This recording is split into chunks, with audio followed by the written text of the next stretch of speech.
Hi అందరికీ. ఈరోజు morning breakfast కింద మా బాబుకి అయితే ఈ విధంగా చేశానండి. చాలా హెల్దీ, హై ప్రోటీన్ ఉంటుంది. మీరు మీ పిల్లలకి ట్రై చేయండి.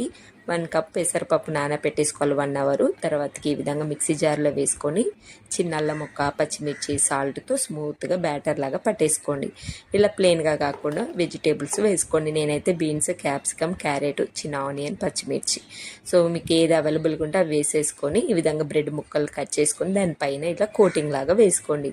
సేమ్ మనం బ్రెడ్ ఆమ్లెట్ ఎలా చేస్తాం అలా. సో ఎప్పుడు బ్రెడ్ ఆమ్లెటే కాకుండా ఈ విధంగా పెసరపప్పుతో చేయడం వల్ల హెల్దీ అండి, వెయిట్ గెయిన్ కూడా అవుతారు. అండ్ 1-2 తినగానే స్టమక్ ఫుల్ అయిపోతుంది. టేస్ట్ వైజ్గా కూడా చాలా బాగుంటుందండి. మా ఇంట్లో నాకు ఎవ్రీ మంత్ తెచ్చే గ్రాసరీస్లో పప్పులో నేను చేసే పప్పు కన్నా బ్రేక్ఫాస్ట్కి ఎక్కువ అయిపోతుందండి.